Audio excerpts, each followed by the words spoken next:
Standing by. Oke, standby.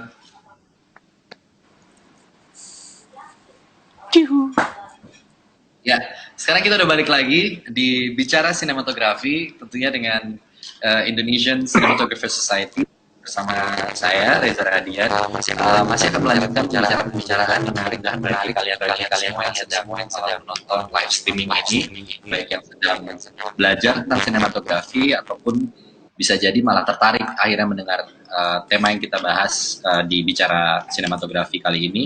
Mudah-mudahan bisa membuat kalian semakin terbuka tentang hal-hal sinematografi. Oke, saya akan masuk ke pertanyaan berikut untuk bapak-bapak sekalian. Dalam bekerja sebagai seorang sinematografer, tentunya kita tahu bahwa dalam film kerja kolaboratif itu mutlak adanya, gitu ya. Jadi kerjaan itu nggak bisa bergantung hanya sama satu pihak, gitu. Kita akan bekerja sama dengan aktor, kerjasama dengan tim artistik, cost make up juga dan lain-lain. Nah, bentuk kerjasama ini secara keseluruhan menurut masing-masing sinematografer, apa pandangan Anda sekalian terkait dengan bekerja sama atau pentingnya bekerja sama dengan departemen-departemen lain? Soal departemennya apa, konkretnya bagaimana, itu saya serahkan kepada narasumber sekalian untuk membahasnya. Saya akan mulai dari Mas Agni. Hah? Aku? Oke, Mas. Monggo, silakan. Jadi, ya ini kalau kita bicara kolaborasi. Jadi kalau kita bicara kolaborasi, kita bicara frame. Sebenarnya yang kita bikin film itu berapa sih? Sebenarnya kan kita bikin film itu cuma satu, yang kerjanya banyak. Jadi itu kata kuncinya. Artinya yang kita mau bikin itu di dalam kolaborasi ini adalah satu film. Artinya dengan berbagai kepala ini, bagaimana itu tetap jadi satu film yang utuh. Nah itu kuncinya. Jadi kerjasama di sini, kalau kita bicara sinematografi, sudah pasti kita bicara visual. Artinya kalau kita bicara visual ya ada sutradara, ada sinematografer, dan artistik. Karena sutradara balik lagi harus mikirin suara, mikirin aktor. Nah itu yang akhirnya memang tanggung jawabnya sutradara itu berat sekali. Tapi balik lagi kalau kita bicara sinematografi, secara visual, kata kuncinya adalah praproduksi. Jadi mau film apapun itu kalau kita tidak siap dengan praproduksi itu pasti kita akan banyak masalah di dalam teknis. Karena kalau kita bicara teknis kamera, teknis sinematografi itu bukan hanya sekedar konsep, tapi juga ada teknis-teknis yang harus disiapkan. Artinya dari sisi produksi, dari sisi hubungan dengan artistik, belum lagi dengan aktor. Contoh paling sederhana, kata kuncinya adalah kita harus fokus karena kita adalah mengarahkan perhatian penonton. Tugas kita adalah mengarahkan perhatian penonton. Kalau teknik fokusnya aja sudah tidak benar, berarti kan miss fokusnya. Makanya ada orang khusus yang namanya fokus puller. Itu bukan sembarangan, artinya dia emang ditugaskan untuk menjaga fokus itu. Nah, aktor juga mau nggak mau harus diatur oleh seorang sinematografer dalam arti posisi. Nah, itu salah satu hubungan kerjasama. Artinya disinilah bagaimana dalam sebuah produksi film itu kolaborasi itu nomor satu. Nggak bisa tidak. Oke. Menarik sekali Anda berbicara tentang menyebutkan bagaimana kerjasama dengan aktor 2 kali gitu ya. Anda sebutkan bahwa itu menjadi sesuatu yang penting gitu. Artinya kerjasama dengan DOP dengan aktornya. Saya akan ke Kang Unai. Bagaimana proses bekerja sama dengan seorang aktor? Artinya seberapa penting sebenarnya seorang aktor juga harus paham bekerja sama dengan DOP. Kalau tadi Mas Agni menyebut bahwa dia harus tahu posisinya dan DOP harus menentukan juga titik-titiknya. Tapi kemudian aktor juga punya ruang geraknya yang kadang-kadang apakah memungkinkan untuk itu dikomunikasikan dengan DOP. Bagaimana tuh menurut Kang Unai kerjasamanya? Ya, jadi kalau untuk saya tuh hubungannya dengan aktor tuh super sangat penting sekali ya. Super banyak ya. Karena mereka lah yang membuat gambar itu hidup. Mereka lah yang membuat cerita itu menjadi ada. Aktor itu yang menjahit semuanya gitu kan. Eh, di mana di situ saya menyadari bahwa ketika saya eh, misalnya saya harus mengontrol aktor itu berarti saya tidak memberikan ruangan buat dia kan. Jadi yang perlu saya Ya. tahu makanya dari awalnya dari dari skrip, lalu dari reading, lalu terakhir dari blocking, saya akan tahu oke, aktor ini punya perimeter sekian besar, dia punya state of emotional sekian, berarti yang harus saya siapkan, saya sediakan buat dia adalah perimeter sebesar sekian, kurang lebih kayak gitu. Jadi Oke. itu ilmu antisipasi itu penting banget kalau menurut saya. Jadi saya berusaha keras sekali untuk tidak mengganggu aktor itu limited dengan misalnya dengan lighting atau dengan rigging yang ada gitu. Saya sebisa mungkin akan berusaha untuk memberikan mereka kebebasan. Jadi seakan-akan memang tidak ada lighting dan tidak ada kamera di situ gitu. Dan Ya. itu terbukti ketika dalam satu adegan, dalam satu scene, para aktor ini mendeliver apa yang dibutuhkan oleh skripnya atau apa yang dibutuhkan oleh seorang director. Dan biasanya itu saya akan mengalami katarsis sendiri tuh. Biasanya itu akan senang sendiri karena frame-nya langsung bicara gitu. Jadi untuk saya tuh justru tugas saya lah yang harus bisa mengantisipasi ruang geraknya aktor ini ada di mana sampai ke emotional state-nya. Dan biasanya itu ada diskusi Jadi dengan artinya, director. ya. Jadi artinya Anda juga ingin mengatakan bahwa bagaimana seorang aktor juga memahami ruang geraknya untuk dia bisa menghidupkan suasana sehingga dia bisa bekerja sama dengan baik dengan DOP-nya. Berarti juga seorang sinematografer juga wajib untuk mengetahui emotional state pemainnya. Artinya dia akan berada di range emosi yang kurang lebih seperti apa, scene ini scene yang bagaimana, berbicara tentang apa, itu penting untuk diketahui oleh seorang sinematografer juga gitu. Di luar teknis ya, Yes, lighting dan ya, lain-lain gitu. Oke, terima kasih Kang Unai. Saya akan ke Pak Ipung. Pak Ipung, saya bekerja sama dengan Pak Ipung juga cukup banyak film yang kita selalu berkomunikasi. Menurut Pak Ipung, sejauh apa pentingnya komunikasi tentang baik itu blocking, kemudian bagaimana seorang aktor juga perlu untuk memahami bahwa di mana ya sumber lighting saya, di mana posisi yang tepat sehingga saya mendapatkan source lighting yang tepat. Kira-kira hal-hal seperti ini juga penting untuk diketahui tidak hanya oleh sinematografer ya tentunya, tapi juga bagi aktornya juga. Ya, oke. Aku juga tadi setuju dengan Kang Unai sebenarnya gitu. Yang sering gue lakukan itu sebenarnya seperti itu tadi. Ketika pemain itu tidak pada titik lampunya, mungkin agak sedikit melenceng ya. Tidak pada titik lampu saya, pasti gue akan selalu ngasih info. Di sini nanti lu akan hadap ke sini. Kan sering gue ngelakuin ke lu gitu kan, ja. Di sini akan segini, di sini akan seperti ini. Apalagi seperti itu.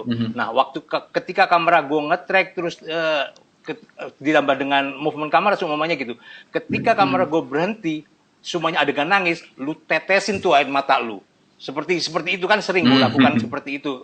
Lu waktu itu kan sering gitu juga. Ini waktunya nih, netesin mata lu. Ya karena di lighting situ juga itu yang di situ di situ mesti selalu gue mengintervensi itu. Mungkin agak ini ya, agak nggak sopan juga dengan director, tapi menurut gua itu bagian dari gua juga kali ya, mungkin kan seperti itu ya. Maaf kalau semuanya nggak ada yang nggak setuju, maaf beda-beda kan ya. Oke. Ini menarik tadi Pak Ipung juga menyinggung soal bagaimana ketika penata artistik kemudian menata lampu, misalnya menaruh sebuah lampu di meja atau apa source of light di posisi-posisi artistik mereka dalam sebuah ruang, itu juga menjadi penting.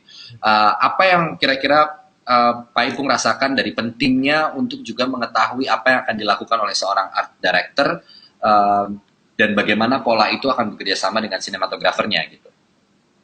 Ya itu tadi, makanya dalam sebuah natural light tadi itu, ketika kita ada di suatu ruangan, ruang belajar umumnya seperti itu. Kalau kita tidak dibantu dengan source light itu, kita tidak ada alasan dari mana source light kita. Banyak orang teman-teman kita itu menanyakan dulu, lighting lu dari mana awalnya kan gitu. Seperti itu yang mungkin yang dimaksud dari teman-teman yang depan tadi itu seperti itu mungkin.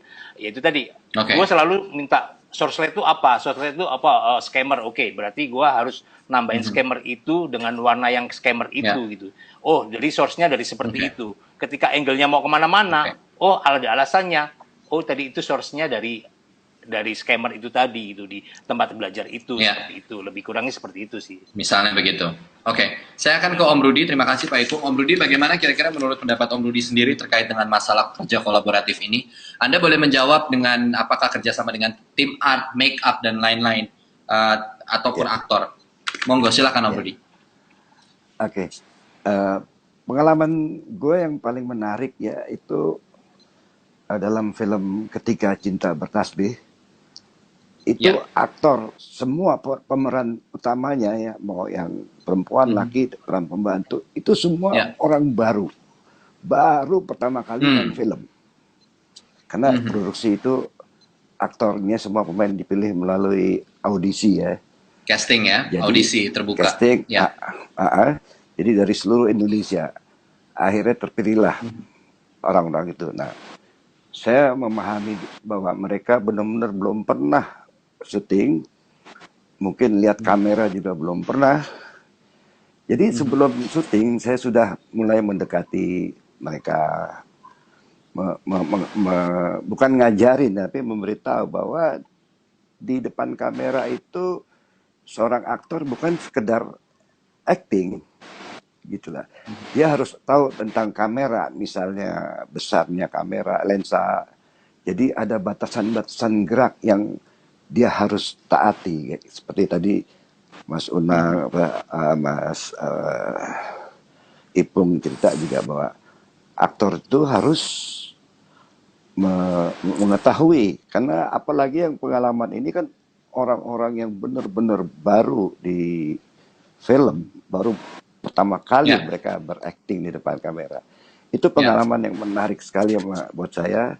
Kemudian juga dengan make up misalnya, saya selalu berbicara dengan make up masalah warna kulitnya itu ya, bahwa saya akan membuat konsepnya mungkin agak sedikit warm gitu, jadi make upnya jangan terlalu coklat atau lebih baik lebih terang, nanti dengan lighting kita bisa membuat warnanya sendiri kayak gitu. Jadi kerjasama sama make up itu juga penting gitu.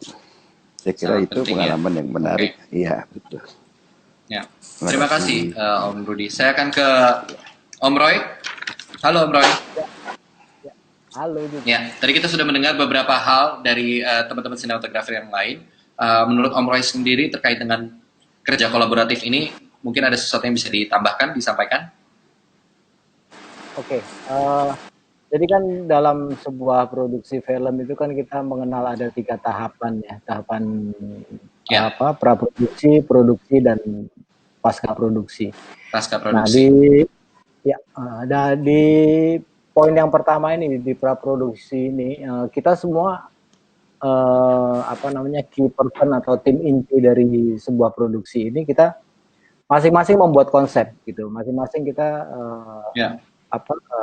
membuat konsep, kemudian dari semuanya, dari art, production designer, kemudian juga dari director, udah pasti ya, director, production designer, DOP, kemudian juga dari tim yang lain membuat konsep gitu.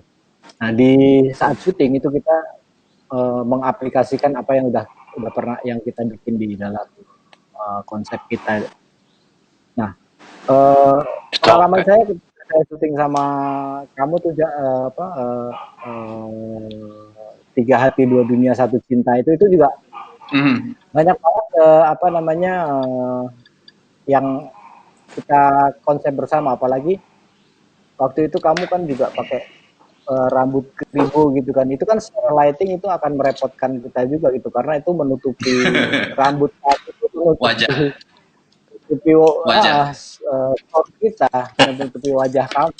Jadi untuk untuk light up kamu, untuk lightingin muka kamu aja nggak segampang yang ya artinya perlu dari awal kita udah kita ini. Kadang-kadang juga ada misalnya kayak di scene-scene yang kalau mungkin juga teman-teman penonton yang mendengarkan ini pernah menonton scene-scene ketika kamu di ending gitu yang kita syuting di panggung gitu, di gedung teater, di teater itu juga GKJ. Itu mungkin kalau kita lihat kan lighting di situ itu agak Cukup minim. artificial lah, artificial banget Ya. gitu secara warna. Nah itu kenapa aku membuat itu, karena aku berpikir itu mood dari adegan itu ya harus apa namanya. Jadi kita mengkonsep di depan bahwa adegan ini adalah adegan sedih, ya, adegan perpisahan gitu. Nah, Oke. director udah memberikan apa treatmentnya, kemudian artistik juga udah memberikan treatmentnya. Nah, kita sebagai sinematografer kita menambahkan supaya poin itu menjadi lebih kuat gitu. Karena kan di film itu pun juga aku sering banget ngasih tahu blocking seperti tadi kayak Bung Ipung bilang. Di apa blocking kamu batasannya memang ada titik lampu tapi kita nggak pernah apa pasti kita akan kasih range gitu bahwa ini kamu punya misalnya area apa namanya katakan 2 meter ke kiri ke kanan ini masih area lighting kita. Jadi sering banget itu kita informasikan juga ke pemain gitu. Karena kan kita juga pengen mencapai sesuatu yang mempunyai dramatik yang tinggi juga. Gitu. Sesuai dengan mood tadi gitu ya. Sesuai dengan mood yang kita inginkan, yang cerita dan director inginkan. Ya. Oke, terima kasih. Aku Mas nambahin boleh? Boleh, silakan Kang Unai. Jadi balik lagi ke aku recap dari pendapat dari teman-teman semua tentang untuk kolaborasi dengan departemen lain ya. Jadi seperti yang tadi Mas Akin bilang kan, itu kerjaan dari banyak orang yang jadi satu karya gitu. Jadi itu memang sangat krusial banget seperti yang tadi Bang Wai juga bilang bahwa peran itu sangat penting. Dimana kita harus justru di situ tempat kita berantem, cekek-cekekan, tampar-tamparan gitu ya, supaya kita punya satu suara. Itu pasti perannya. Jadi waktu kita syuting harusnya sudah tidak ada lagi masalah seperti itu. Nah, kenapa itu harus diikuti? Karena kita memang semua departemen ini kita harus surfing atau melayani skrip yang sudah ada. Kita melayani skrip itu supaya dia jadi gambarnya. Kayak misalnya untuk ukuran saya, misalnya saya misalnya bikin satu film, nanti tiba-tiba setelah tayang itu ada yang bilang, gila Nay, gambar lu bagus banget. Untuk saya itu sebuah kegagalan. Kenapa? Karena orang itu tidak melihat filmnya, tapi dia hanya melihat visualnya aja. Nah, berarti saya mungkin punya salah nih di sini. Mungkin saya hanya teriak sendiri di sini. Tapi kalau misalnya dia bilang gila filmnya bagus banget, itu berarti filmnya berhasil. Karena semua departemen yang bekerja di situ menjadi satu kesatuan. Semua elemennya menjadi satu kesatuan ya. Ya. Ada satu quotes yang menarik dari seorang cinematographer yang one of the greatest, kalau disebut di Amerika one of the greatest cinematographer, namanya Roger Deakins. Roger Deakins pernah menyampaikan bahwa it's not about creating, bukan tentang meng-create sebuah gambar yang spektakuler menggunakan crane, menggunakan teknologi dan lain-lain, tapi kembali lagi ke bagaimana storytelling itu sendiri, kembali lagi ke bagaimana kepekaan seorang sinematografer membaca karakter-karakter yang ada di film tersebut dan juga story-nya sendiri. Nah, menurut Anda sekalian, apa pentingnya ketika kita berbicara seorang sinematografer harus peka terhadap karakter-karakter yang ada di film dan juga konsep tentang storytelling ini sendiri? Karena kan film berbagai macam.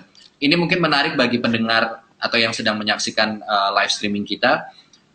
Sebagai contoh, apakah mungkin, kalau dalam film yang nuansanya atau genre-nya horor, ada konsep-konsep tertentu yang mungkin bisa dijadikan patokan, atau ketika kalian mau memulai, kalian bisa mengambil ini sebagai salah satu contoh konsep gambar ataupun lighting, dan betapa pentingnya kemudian membaca tiap-tiap karakter, sehingga tiap-tiap karakter memiliki kekhasannya sendiri-sendiri dalam sebuah gambar. Boleh dikasih pendapatnya saya akan mulai ini dari Pak Ipung dulu mungkin, sebelum saya lanjut ke yang lain. Kalau dari saya sih sebenarnya lebih, gue tuh suka mencari, suka eksperimen terus. Jadi ya sama dong. Apapun nanti semua ya gitu.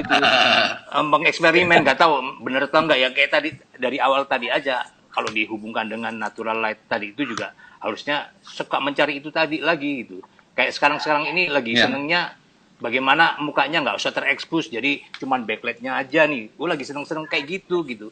Jadi nggak tahu ya Oke. mau diterima atau enggak. Yang paling penting gue setiap film pasti ada sesuatu yang ada perubahan lagi, ada sesuatu yang baru lagi, sesuatu yang baru lagi kayak seperti itu gitu. Ya, Selalu bagaimana seperti itu. terkait dengan Kadang-kadang pentingnya seorang sinematografi membaca karakter ataupun konsep storytellingnya itu sendiri pada akhirnya, menurut Pak Ipung? ya kalau gue sih lebih patokannya kalau gue suka, mudah-mudahan penonton lebih suka juga kan seperti itu aja. Itu kan selalu menawarkan gitu. Mungkin kayak setiap karakter lighting itu kan akan berbeda-beda. Ada DOP yang suka memang backlightnya doang, atau ada yang suka memang dia lebih smooth atau lebih soft sukanya gitu. Kayak Bang O itu suka soft kayak seperti itu. Kayak Una ini berani gitu kan. Ya itu karakternya mereka masing-masing itu gitu. Tapi it's okay aja, sikat aja. Tapi kan itu kan bisa dipertanggungjawabkan oleh kita sendiri kan gitu. Kalau itu nggak dipertanggungjawabkan oleh kita, nanti produser bisa jitak kita dari belakang gitu. Gila lu lampu banyak-banyak jitak cetar gitu. Gitu aja. Gitu kan jadinya seperti itu. Oke. Kan gitu. Oke. Kalau aku sih lebih ke situ. Oke, thank you, sih. Pak Ipung. Thank you. Terima kasih, Pak Ipung. Saya akan ke Om Rudi. Om Rudi, bagaimana menurut Anda ketika membaca seorang sinematografer juga perlu tahu tentang karakteristik dari tiap-tiap karakter yang ada di sebuah film, kemudian berbicara tentang konsep storytelling, bahwa pada akhirnya sinematografer juga sangat berperan besar dalam penceritaan sebuah film. Oke.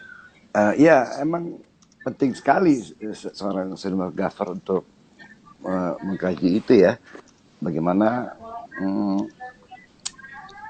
sinematografer juga harus ikut berperan dalam konsep-konsep itu, karena setiap karakter itu kan beda-beda. Jadi kita harus bisa memilih-milih yang karakter ini begini untuk bisa memberikan kemauan dari storytelling tadi itu. Saya kira begitu.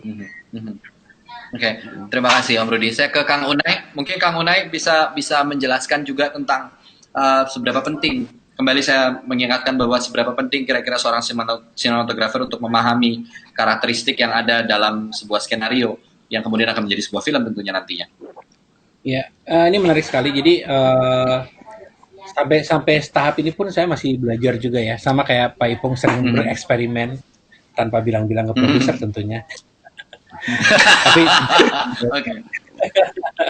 cuman jadi gini, banyak gini. Kita pertama kali membuat film itu kita ingin karakter atau cerita itu believable buat penontonnya, sehingga mereka punya emotional attachment dengan filmnya ya.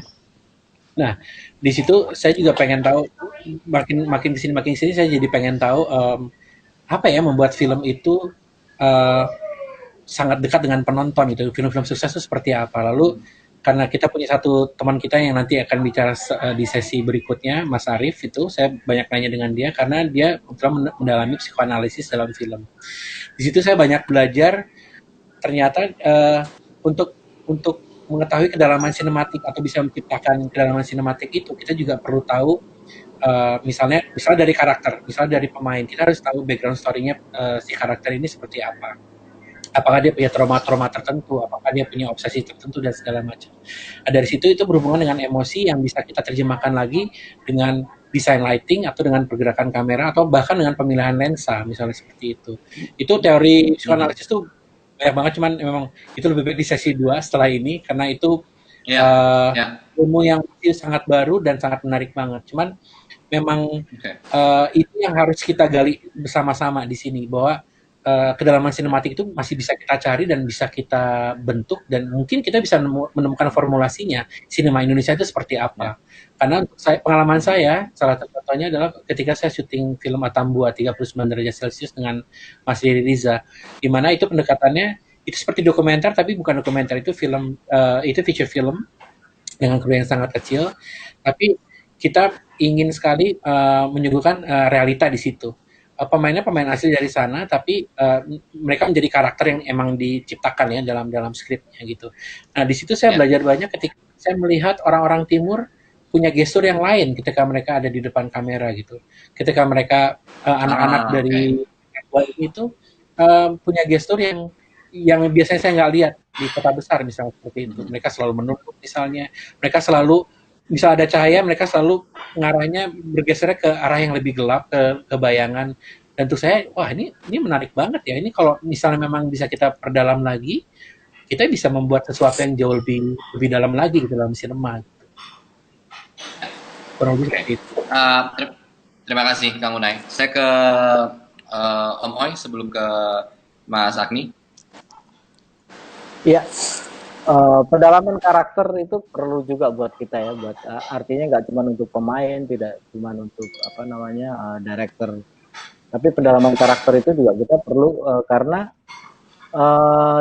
di tahapan pertama di praproduksi itu biasanya kita dengan tim apa namanya art director kan kita mencari apa color palette untuk karakter masing-masing karakter gitu. Jadi dengan color palette itu ya tentunya kita pastinya akan menambah mengisi memberikan kekuatan yang lebih kepada karakter-karakter yang kita yang ada di dalam cerita itu. Jadi apa namanya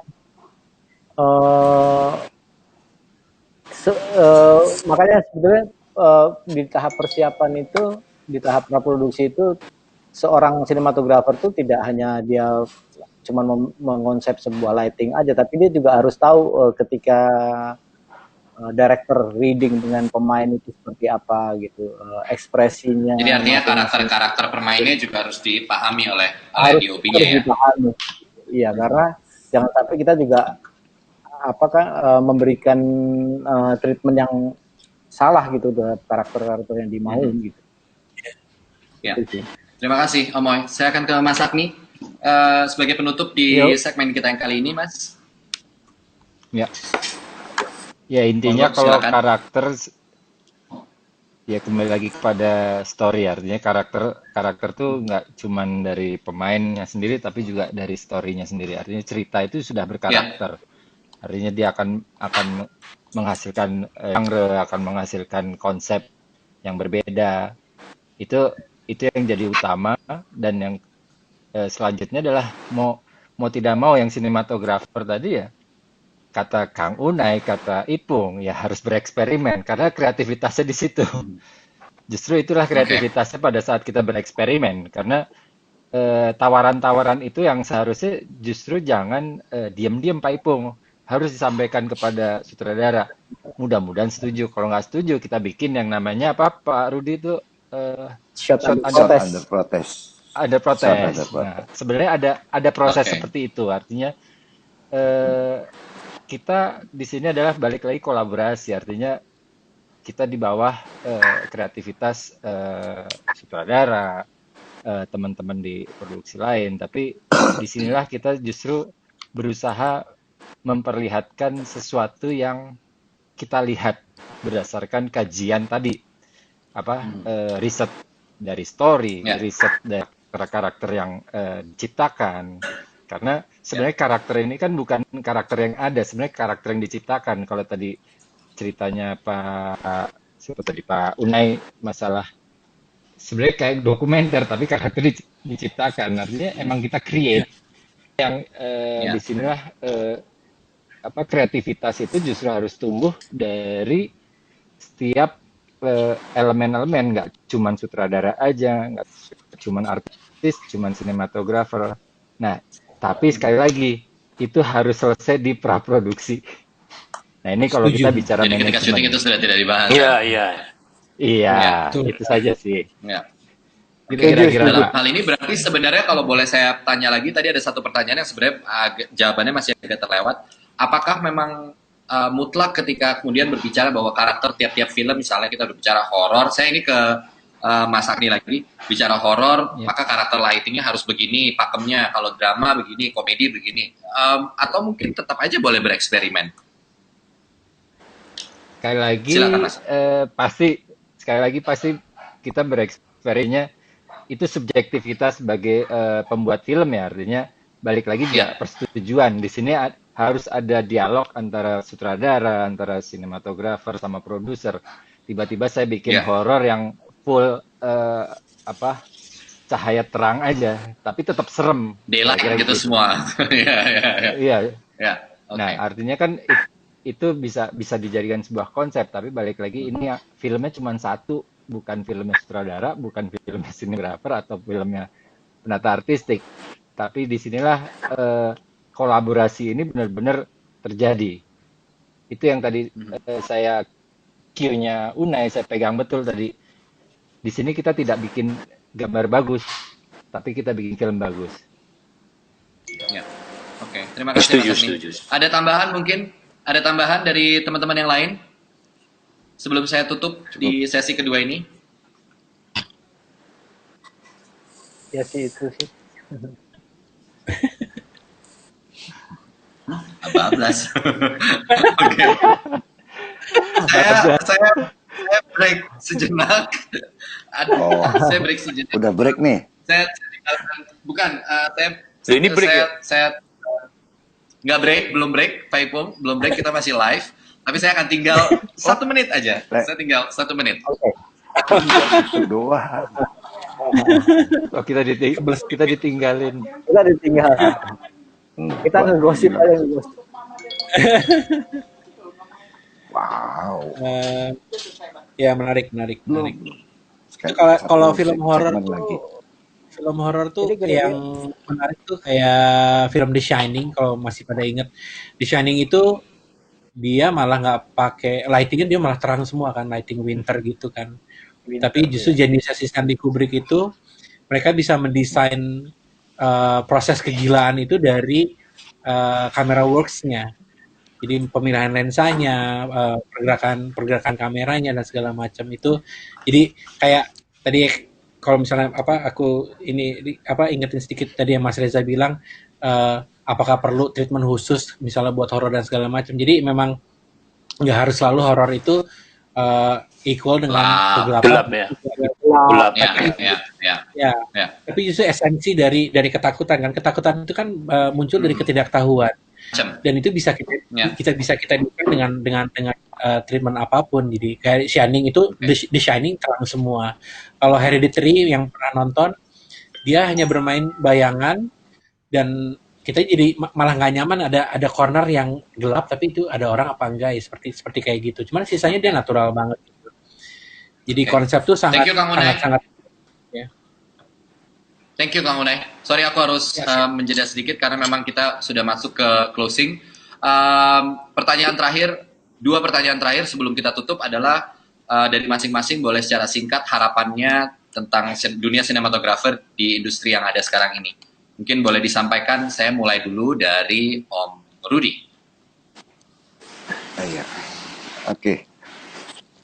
Ya, harapan buat sinematografer ya, saya pikir ya lebih banyak lah diciptakannya sinematografer muda untuk bisa memenuhi kebutuhan dari dunia film kita sekarang ini.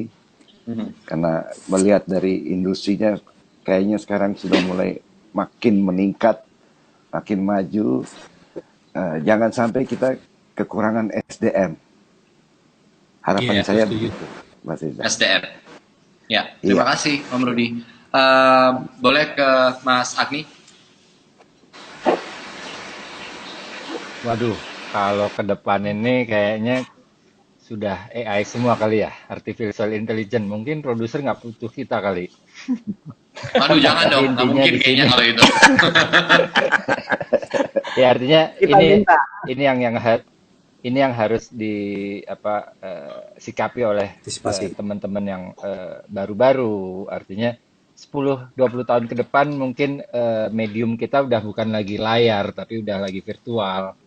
360. Nah ini teknologi cerita pun berkembang. Artinya kita penonton benar-benar sudah berbeda dari tahun 90 sampai sekarang. 90 itu kita dijejelin, artinya iklan film dijejelin, wah harus nonton ini. Sekarang adalah Ya, tipikalnya penonton tuh memilih, dia mau milih apa aja terserah gitu.